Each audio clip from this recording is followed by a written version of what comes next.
Yo, what's going on, guys? Welcome back to a brand new video on the channel. Inside of today's video, we're going to be taking a look at our monthly qualifier games, which just happened yesterday and Saturday. So we're going to be looking at a few games, going over some of the really intense games that we played off against some really close ones, so you guys don't want to miss out on these ones. So before we jump into today's video, make sure you're using the creator code in the shop. That'd be greatly appreciated. And without further ado, let's jump into it. Alright guys, so going into the first game then. So this is actually round number 3 on Saturday. We only got to play, I believe, 4 rounds overall, but actually only played 2 of them Saturday, which was kind of crazy. But anyways, going into this one, so we're already down at 1-0 at this point. There are 3 sets, and within those sets there's a best of 3 in a draft format. So if you want in for this game, the bans were Crow on our side, and I think it was Grom on their side, and we actually had the first pick. So we first picked that Gene, and then I think they went the Pam and Spike in retaliation, and then we went Rosa, then they went Rosa and Ems, and they went Byron last pick. So those are the picks. I think next time I will record it so we can at least look at the draft, but I just kind of forgot about it this time around. So we're still going to just look at the in-game replays here. So Xer already got a really good start. To be honest, I'm a little bit confused as to why they didn't go for a harder counter against Rosa. We don't normally go Rosa on this map in scrims. Maybe they were looking at some of our data, but Rosa obviously like a really strong option on gem grab, especially once you get control and get those bushes. Rosa speed is just insane. So a nice pull from myself. We can get even more control from that. So we've got Nindine just running forward, getting even more pressure. And just look how easy it is for Rosa just to get control of the lane. Literally just run up at any point with speed, and it's not much that the enemy teams can really do. So Lars getting some good pressure, but we're getting weak here. We've got the full team pushing us back here, so we actually managed to go down, but we've got all 10 gems. Doesn't really matter too much. I'm a laser, so I thought I'd rather just run into the Pam fire her shots and just die, so Lars can pick up the gems instead. So nice kill from Dean. So now we're just looking to waste time. They've got a really hard job of getting the gems out of here, and yeah, we're just looking to knock people back, just trying to waste as much time as possible. So we're going to be winning that gem grab game. Let's hop into the next one. Alright guys, so jumping into the next round. So obviously it's going to be the same matchups because it's in the draft format. So I forgot to also mention as well, this team were final standard last season, but actually called Dogster Lobster this time around. I believe all of them are from the UK, so big up the UK with that one. But as an actually tribe Tom, that is a different Tom, but still from the UK, so kind of wild to see 2 Toms competing, both with the name Tom as well. But yeah, this Tom is actually really good as well. Definitely underrated. This team is so strong, especially in scrims as well. We faced off against them quite a few times. A lot of teams saying that this team right here, definitely a top 10 team with how well they're playing, and yeah, we definitely have to give them that respect. So going into it again, we're just going to double lane the Pam, which Rosa should just be able to deal with a Pam pretty easily, just because Rosa's got really quick reload speed, so that gadget's not going to be doing too much against her. And also Rosa can just pop her shield, and that can be basically like a counter to the Rosa gadgets. You can see here, definitely got some nice pressure. Lars got a bit of a bad matchup against the M's, so I'm just going to be sneaky here. I'm going to pull Kanan. We're able to get the gems there, which they definitely didn't expect me being in that bush, but that was a really nice pull. Unfortunately, Cyclone does take down Dean. Lars gets a good trade out there, so I'm getting close to my pull again. Don't want to just waste it just yet. I believe I'm going to just heal up, because a lot of times you need, like, obviously someone next to you before you can get a pull. So again, with grass, there's so much grass combined with a gene pull is just going to be really good. Not really like the most important kill there, but at least we got a kill. So unfortunately I was meleeed, and Nindine as well, so it's going to take a long time for us to heal up. I know I actually mispronounced Nindine, by the way, guys. I just call him all sorts of things. I need to just call him Dean so I don't get it wrong. But anyways, we're able to get 10 gems and back off. So yeah, gem grab set looking pretty good. I just feel like Rosa just gave them way too many problems. They probably should have looked to either ban Rosa or just came up with a better counter, like Amber, for example, to burn the grass. But that is actually going to be the only game I'm showing. Unfortunately, we did lose that this whole series 2-1. Alright guys, so hopping into the next game. So I don't know if I actually mentioned beforehand, but I ended up losing the last series against Dogster Lobster. So that put us into the losers bracket. If you guys don't know, you basically got like 2 lives. If you lose in the winners bracket, then obviously you go down to the losers bracket. If you lose there, you're completely out of the tournament. So only 2 losses this time around. So a lot more easier to actually understand from a viewer perspective. So I believe that's probably why they did it. And obviously the way it went last year, probably a little bit too confusing. But as you can see on the screen, I think this is around round 8 or 7, something like that. This was played on Sunday up against Gas, they call me Proto, and Hypercetus. So Definitely know of Gas and they call me Proto, two very good players for sure. Gas, always playing it in Power League, always pushing really high, so definitely a really strong player. Had to look out for him. Unfortunately, I don't really know completely the bans. I think we banned a Rosa, so we ended up getting Grom. Grom definitely a really strong brawler, and he actually got buffed a couple of days before qualifiers, which was kind of wild. So even more so, Grom was going to be even more OP. There was a few maps where Grom was actually going to get countered on. We learned in the draft format, but obviously since that buff, I feel like it's just even stronger, so probably even more reason why to ban him. So we got that first pick again. I'm just going to be making sure I'm on that Rico matchup constantly. Grom obviously a really good counter to Rico. I can pretty much free shot him, I believe, and obviously like throws are going to be really good against Rico. Mortis, I think they picked the Mortis last pick. I think it can be an okay pick for them, but we went with an 8-bit middle. 8-bit is really strong in gem grab at the moment, guys.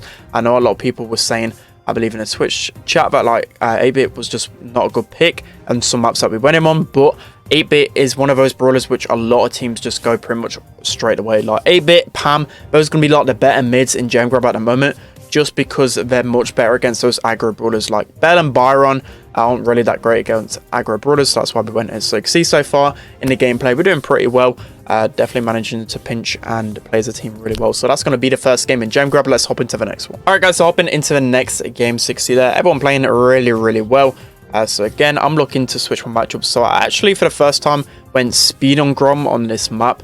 Just because the last time I played Grom, I believe we actually got caught out a little bit because I didn't go for speed gear. So basically what teams like to do a lot of times, if you're facing off against a thrower, they just like to hide it in the grass and just try and get that optimal matchup by swapping all the time. But when I've got that speed gear, I'm able to swap fast as well. So that's definitely something that I noted in the back of my mind and really helped us in swapping against those matchups, because of course I don't want to be going off against Mortis when he pretty much hard counters me. I want to be getting that Rico matchup pretty much all the time. So see here, Lars is just doing insane pressure down the left. It's just really hard for them to deal with Lars, and if Leon plays just without making mistakes, and Mortis can't really kill a Leon. If Leon preserves his ammo, gets really up close to Mortis, then it's just not much he can do because of how much damage Leon can do. So again, playing it really well.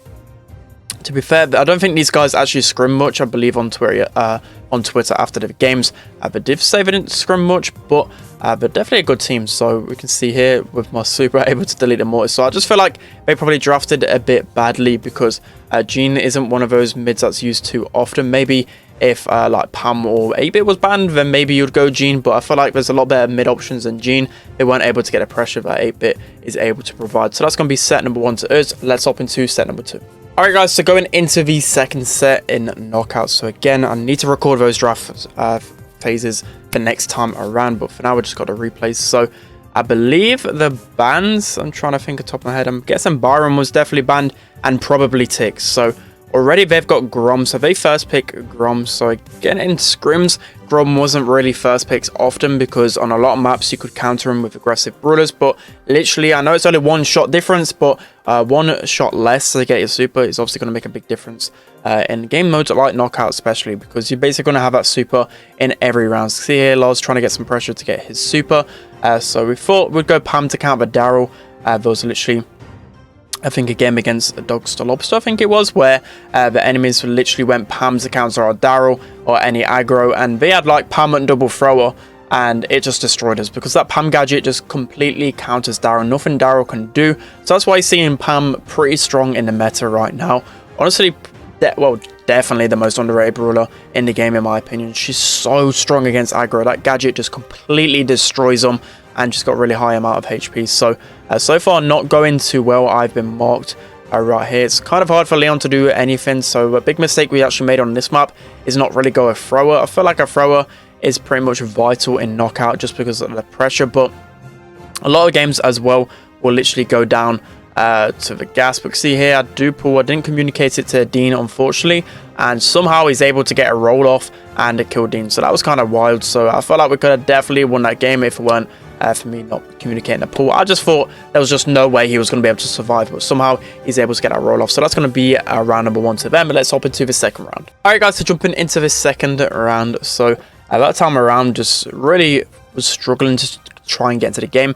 Of course, when Ticket's banned, you would normally go with a Sprout, but I think they went with a Daryl, so we couldn't really go a thrower. Maybe we should have drafted like a thrower a little bit earlier.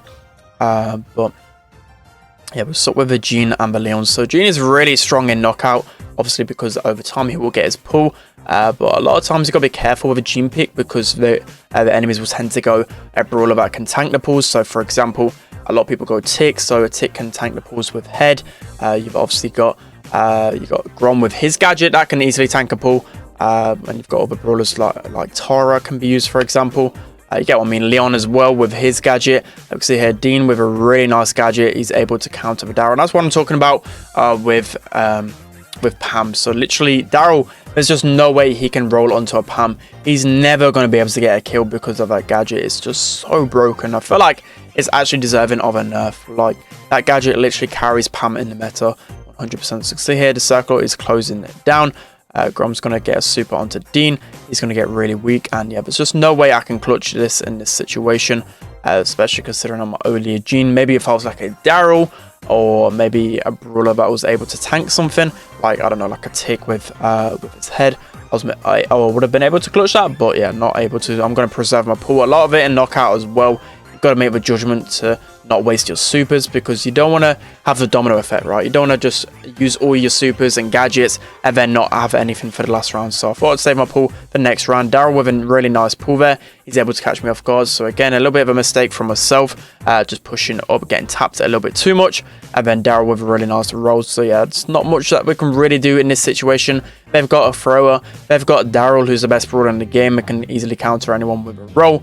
And yeah, it's just not looking too strong for us. So unfortunately, we will be losing this game. So nothing Dean can do in that situation. So we're going to be losing set number 2. Let's hop into set number 3. Alright guys, so jumping into the final set, we're going into dry season. So again, I believe the bans must have been Grom. And trying to think on our side, I can't actually think of the ban. I think it might have been Tick. Just judging from the comments, it must have been Tick. I think we banned Grom and they banned Tick. Yeah, that must have been right. I can recall that. So dry season, again, as always, it will always just depend on kind of his first fight. Just trying to get the lead early on is always going to be the way that you're going to be winning this game. So unfortunately, Dean misses his gadget.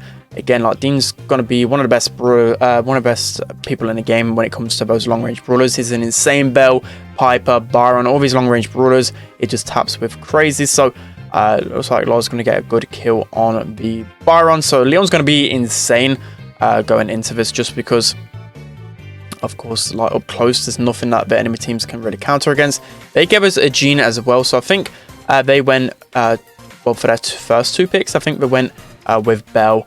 And yeah, they went with Bell and Sprout. So I think we got Piper first. No, we got Leon first pick. And then they went with a Bell Byron. And then I think we went... Oh no, they didn't go Bell Byron. We went with a Bell Sprout. And then we went with Piper Gene. And then they went with Byron. So yeah, a bit confused why they didn't go a brawler that can at least like tank some Gene pulls. Like literally the second that Gene gets some pulls, as you can see right here. Like they've got no defenses against it. That's always what you want. At least in balancing when you're facing off against a Gene. Else he's just going to get the free stuff kills, especially when you're winning the game, right? Like you're pushing into a Gene with super. I mean, as long as you're being passive with your super and not wasting it, you're going to be getting a kill every single time. So again, some really nice synergy from us. Again, some good kills. So I feel like, again, like they kind of rushed it in a little bit too much and not really played together as a team. So yeah, that's going to be the first game. There's no way these guys are going to be able to come back in this first round. So that's going to be round number 1. Let's hop into round number 2. Alright guys, so jumping into round number 2. So obviously 1-0 up at this point. So it's just insanely sweaty and nerve-wracking going into some of these games. I wasn't like completely nervous, but you get what I mean. Like there's so much on the line. You literally can't drop another game. So at least with last year, well actually you can see here, look at the snipe from Dean. He's able to curve the gadget around the corner and hit him. That is absolutely insane. So really nice re-kill from Dean. He's able to carry us right here. But yeah, as I was saying, like last year in the, I forgot what it's called, Swiss format I think it was called, like you could actually still lose 2 games and still be in the tiebreaker, which was kind of nice. Well, you had like a safety cushion in case like you did really bad, but in this case 2 losses and you're out. So after 1 loss, literally every single game you've got to sweat to your full potential, else you're going to be out of the tournament. So you can see here we're actually up by Blue Star. So pretty insane right here. We're trying to get our super. So this time around, I think they've kind of pointed out that obviously like they've fed Gene way too much, and once I'm able to get 1 pull, I'm able to cycle really easily. So here I'm kind of struggling to get my super. So unfortunately Lars goes down there, and then Dean again with the re-snipe. He literally got 3 snipes in a row after Lars dying, which is just so clutch. So Lars with the pressure unfortunately dying those times, but Dean recognizing that and just sniping him straight away. Absolutely insane right there. So finally, after like a minute, I'm able to get my pull, but that's just a roll of Gene. I'm just slowly chipping him away, just making sure that I'm able to hold the pressure. So not too sure what the Sprout was really doing there, and maybe he thought he could survive longer when I pull him. I don't really know. He shouldn't have pushed up. For me in Bounty, you don't really need to grab that lead back straight away. You can easily leave it to the last second. So again, I get the pull. I'm able to cycle on the Sprout, and yeah, it's looking quite healthy for us to win this game. So the Sprout is constantly walking into my gene pool. So Lars is going to go straight for a Sprout with his super. And yeah, there's just nothing that the enemies can do, even if they kill me and Lars, I believe. Yeah, but not able to win the game. So that's going to be the final game right there. Let's hop into the next one. All right, guys. So going into our next game up against FA Baguette. So this team consisted of Equack, Darkum, and iDarkJoker. 3 really good players. And faced off against them in scrim several times, so we know how strong they are. Definitely a top 10 contender in EMEA. So as you can see on screen, unfortunately, Dean had a really weird bug. It's getting it a few times in past scrims, but it just didn't load him into the game. Literally stuck at 0 seconds. And again, it's got like nothing to do with his Wi-Fi. Unfortunately, sometimes the game's just bugged. There's been a lot of bugs in our scrims over the past 2 weeks. Like the enemies getting a bunch of bugs, us getting bugs. So unfortunately, with Dean, he was a bot for like 30 seconds plus of the game. So already on the back foot. But talking about the draft format in this one, so they banned a Piper, we banned Daryl. So I think they had first pick, they went with a Tick, and then I believe we went with Gene and the Leon. We were going to go like a Bell or a Byron in the middle, but went with Gene and Leon. So then they went with the Bell and the Stu, obviously to try and counter the Leon, because Stu's a really good counter to Leon. To breaking open the walls as well, allowing Bell just to get more shots onto the enemies. So it looks like already pretty much struggling. So that first engagement really did hurt us. I think pretty much throughout this whole game, I believe like Lars was like really frustrated. I think Dean was as well, obviously not getting to the game. They were constantly talking about it, so I don't think we was too focused. Both of our teammates going down there, so it's pretty hard for a Gene to do too much. I don't think we played too much Gene here. I think that was probably a bit of a bad pick on our end. Maybe a Bell or a Bell or Byron would have been much better. Gene just doesn't really like actually have like a punch in the game unless you're literally in their spawn about to pull them. But like you can just see here, he's just tanking all the shots that I'm putting out to him, because obviously Gene doesn't do too much damage. So unfortunately Lars kind of getting pinched here in the middle. Gonna look to try and get a pull here, but it's just nothing really happening. I can't really get a pull safely, so there's no point just going for one and then dying. So yeah, it looks like in the first game we kind of lost our heads a little bit, and we're going to lose that one. Let's hop into the next one. All right, guys, so heading into the next game. So again, just want to stress how important this game is. So this was actually the second to last round. FA Baguettes, and then if we beat these, we would have been up against FA Fruitas, I think it is, who consists of Melanie, John, and I can't actually, I think it was Andre. So that would have been a really tough game as well. So obviously I had to get past these before we could get to them.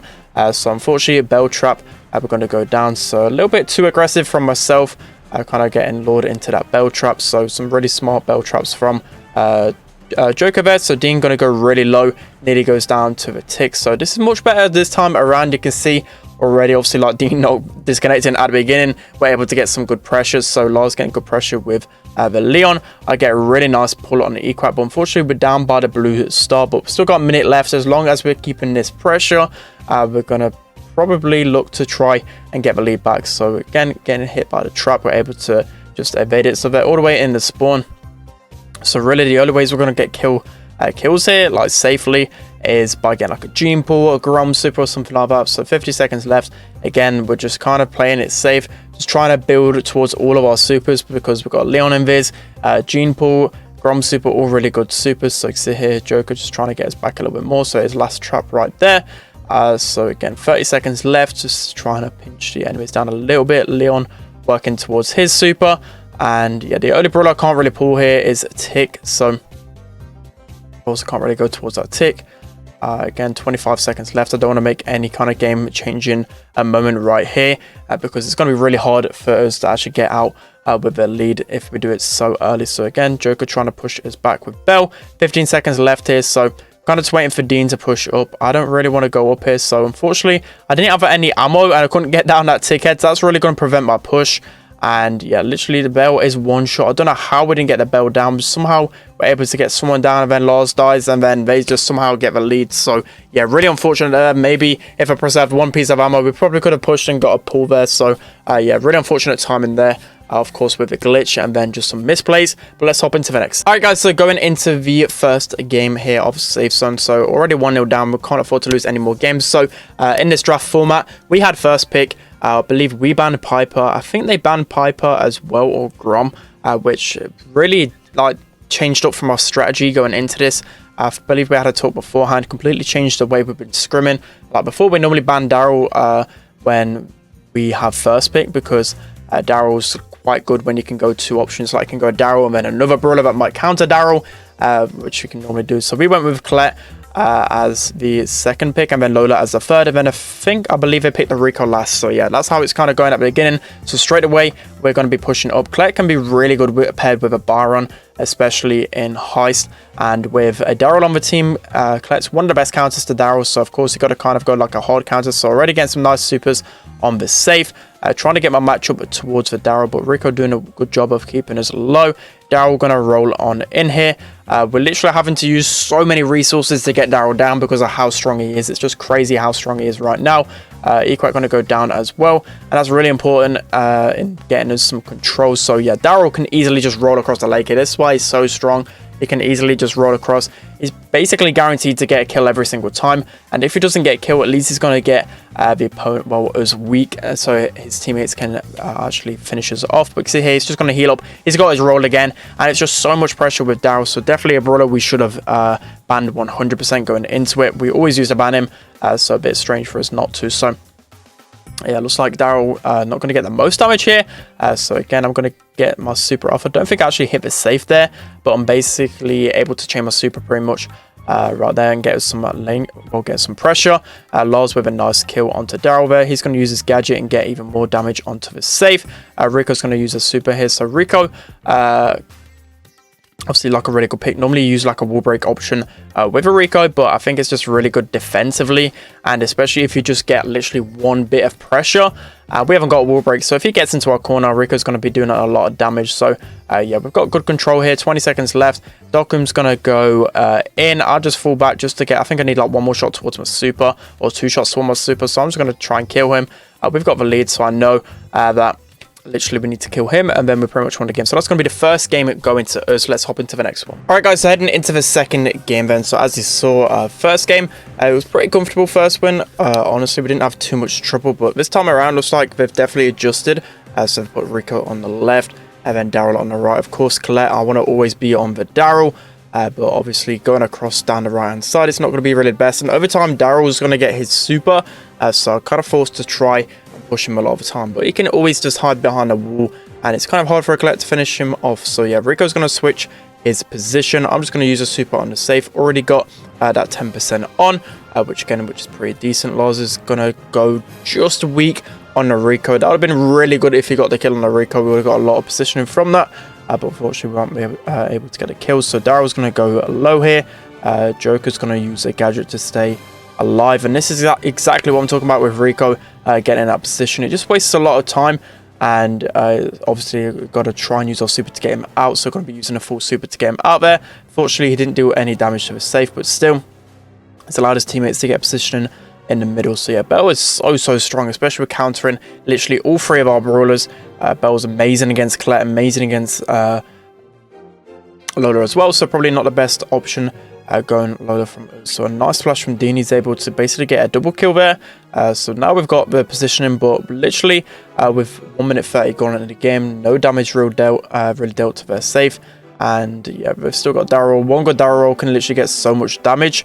Unfortunately, Daryl gets a good super onto Dean there, and yeah, I kind of waste my super there, not really doing too much. Again, it's trying to at least finish off the kill on one of them, but ended up wasting my full super. So now they've just got the lead, but it looks like Daryl is probably close to super again, and literally one Daryl roll is just going to completely destroy our comp. So yeah, one Daryl roll, and kind of wastes it here, but still some pressure onto us. Lars going to get some good pressure over there. It was looking good until that trap hit me in the face. Honestly, probably without that trap, we would have got a lot of damage there. But with 20 seconds left, we're looking okay, looking like we can actually secure this win. So yeah, I'm going to run up down the left-hand side. Maybe been better if I went off against Daryl instead and defended, but we were down a little bit of percentage. I thought I could get a super under safe and then still return, but literally Daryl's super is just way too strong. You're able to get so much damage, so in the end, they're just able to prevail in that game. Let's hop into the final round. Alright guys, so hopping into the final round of this set, so 1-1 at the moment. So again, it was looking okay for us. We probably could have got a little bit more damage with just some of the kills that we got, but overall, bit of a messy game, a bit forth and back. Honestly, just literally one Daryl really changed it for them, and maybe a few kills could have been confirmed better on our side. But you can see here in the middle, juking for my life there, juking like crazy. That ended up dodging quite a few Byron heals as well, but somehow I managed to stay alive there, which was pretty epic to see. But DLR's pushing up. It's not really good for Lola to be on the right. Normally Lola goes on the left, but obviously with a Colette, we kind of need to be on the left as well. Maybe position errors from our end. Maybe I could have gone on the right. But yeah, overall, I think looking back on this in hindsight, we probably would have picked a Colt to break open the walls, especially against a Rico and a Daryl. Would have allowed us to switch lanes a lot better. We could have definitely picked a Colt instead of a Lola. But also one thing to bear in mind before this is that normally in scrims, all teams, obviously it's going to be the same for all teams, but it's just saying it anyway so people know. But we're actually practicing with like 30 seconds per brawler pick, which might not seem like a lot of extra time. Like normally that's sort of 10 seconds longer than the 20 seconds you get in Power League. But trust me, when you're scrimming it, like 20 seconds seems so fast to like think about. You gotta think about the enemy team's composition. You gotta then think of a brawler you want to pick, and then you gotta scroll to that brawler. Like a lot of times, a lot of pros said, but they kind of just picked it, hovered over the brawler just in case I couldn't think of the right brawler to go. Which of course, again, it's the same for everyone, but that's probably one of the reasons why we went the Lola instead of a Colt, just because we weren't 100% sure what to go. So anyways, as you can see by the majority of the game, Daryl has done just so much damage. He's able just to get so much pressure. That's exactly why we normally ban Daryl, because of how strong he is. You could have biggest counters in the game and it can still do so well, especially in Heist, right? You can easily just get pressure as well. So you can see here, we've got a lot of pressure right now, 30 seconds left. Rico is just going to hold fort quite easily, especially with all of his walls. We don't have a wall breaker, so we're not able to break open anything, and he's just going to be able to just dominate. It's just nothing that we can really do in this situation once they've adapted as well as they did. Unfortunately, the draft just not going our way this time around, so yeah, no way we're going to be able to come back here. We've got the Daryl roll on our side, and that's going to be GG right there. So yeah, unfortunately, we do get the 2 losses and don't qualify this time around. Alright guys, that's going to be it for today's video. Hope you enjoyed it, this one. Of course, it's really disappointing to not qualify the first time around. But there are 2 more months in normal point format, and then for the last 4 monthly qualifiers / finals, it's double points. So literally, we can make up so much ground in the later stages. So of course, again, a little bit disappointing, and of course could mean us missing out on a mid-season invitationals. But towards the later ends of the competition, the qualifiers and whatever else, that's where the real money is at. So yeah, hopefully we can smooth things out before then. So yeah, that's going to be it for today's video. Hope you enjoyed. Don't forget to like, comment and subscribe, and I'll see you guys next time.